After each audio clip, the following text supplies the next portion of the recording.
He deported my husband. I didn't just divorce him. I put him on a plane, sent him back to the trenches where he belonged. And you know what?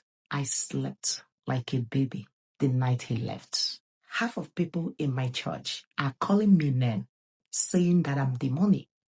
Why some are whispering, saying that if they're in my ship, they will do the same thing. But before you call me wicked woman in comment section, listen to what this man did to me. My name is Sarah.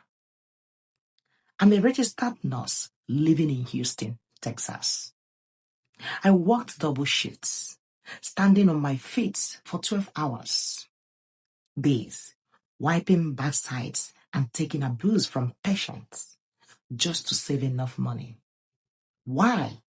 To bring the love of my life, Michael, to America. We met when I went home for Christmas 3 years ago. Michael was charming, handsome, and spoke with that smooth accent that made my nails weak. He was a struggling engineer with big dreams, but no opportunity. Baby, if you just get me to your states, I will treat you like a queen. He promised, I will work hard to build us an empire. I believed him. I was 32 years, single and lonely in a big house, wanted a family. I spent $15,000 on lawyers, filing fees, and flight. I sponsored his K1 visa. When Michael landed at George Bush Intercontinental Airport, I cried tears of joy. I thought my life was beginning. For the first 6 months, he was perfect. He cooked, he cleaned, he rubbed my feet. When I came home from the hospital, "You are my angel," he would say. We got married at the courthouse. We filed for this green card, adjustment of status. The interview was scheduled for next week. Last Sunday, I came home early from my shift because I had a migraine. The house was quiet. Michael wasn't in the living room. I walked toward the bedroom and I heard him laughing. He was on a video call. I stopped. Something about his tone was different. He wasn't speaking the sweet English he spoke to me. He was speaking pidgin, fast and aggressive. "Don't worry, baby. The MAGA doesn't suspect anything," he said. My heart stopped. In our slangs, MAGA means a fool, a victim of scam.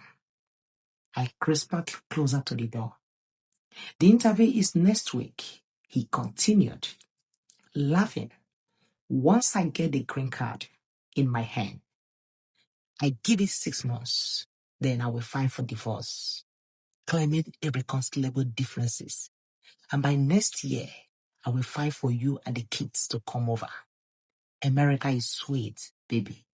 Just be patient." A woman's voice cracked on the speaker. "We miss you, Daddy. Junior asks for you every day. Junior, tell Daddy he's working on his future. This woman is just the ladder. You are the owner of the house." I didn't scream. I didn't kick the door. A cold calmness washed me over. The kinds of calmness that scare you more than anger. I walked back to my car, drove to a coffee shop, and sat there for 3 hours. I realized everything was a lie. The love, the fake loves, the cooking, it was all performance to source his day. I went home later that evening and acted like everything was normal. I even kissed him. But the next morning, while he was at the gym, I went to the USCC website. I withdrew my sponsorship. I wrote a letter to the immigration officer explaining that the marriage was fraudulent and that I was no longer willing to support him financially. I didn't tell Michael. The morning of the interview, he put on his best suit. He looked so handsome, so confident.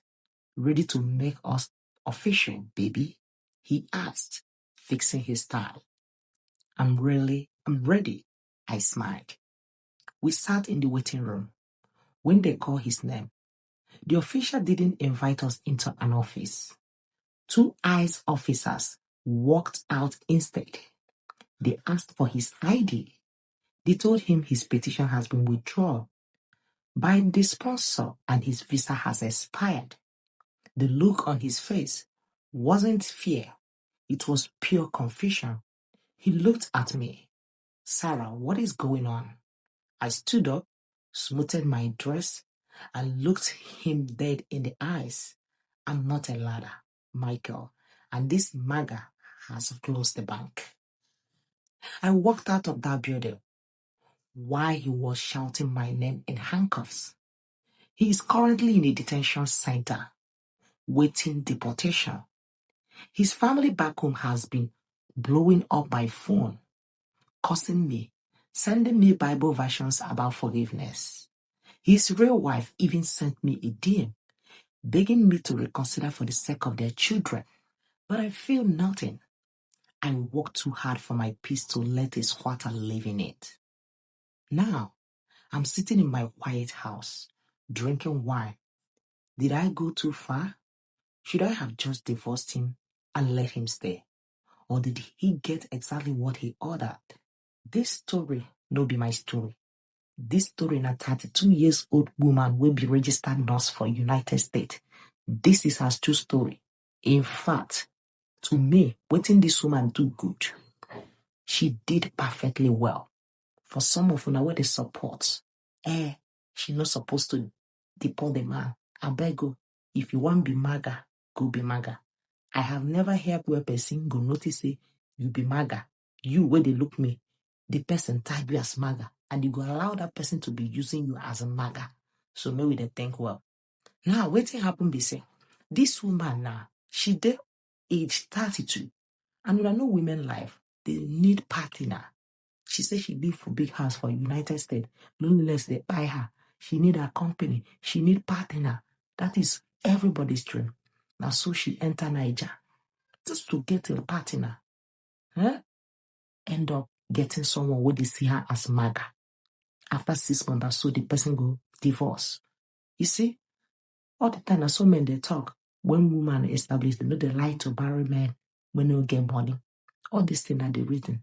I don't hear cases of men where they want set up, build.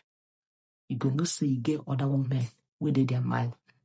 And again, this men gender, one thing with men be say, if they love for real. If they're in for game, they're in for game. So men love who they love. Even if that woman don't get money, they love them. So as a woman, if you get money and they follow you, check well. Possibility in they follow you because of your money. Yeah. But some women, where they love, where they follow men because of sometimes they end up staying in that marriage forever. But they see a man, even if you don't get money, and they follow you because you get money, he get where he had day. After everything, he go collect money, go back to where he had day. Men, they like to stay where their life, heart, mind, peace of mind there. That is one thing with men. So if you're a woman and it is you don't get money, so therefore you go marry any man, I'm sorry to tell you, say they go use you as MAGA. So for some of us where they thought say this lady acts harshly, I beg go. I don't know who could be the victim of this case. I didn't go there happy. Waiting this woman do, she did perfectly well. I beg. If you don't marry, talk the truth. I don't marry, I get picking. Imagine this man, they plan to bring the children over. The woman is stepping ladder. The stepping ladder thought say, you know, one be ladder again. Some people don't verse. Now so they use Bible version. We Africans say we get problem. All right, to my people, now here I go drop the microphone off for people we get here. If you have watched up to this moment, don't forget to subscribe and comment under the comment section. See you guys on our next video. What a beautiful now. Bye.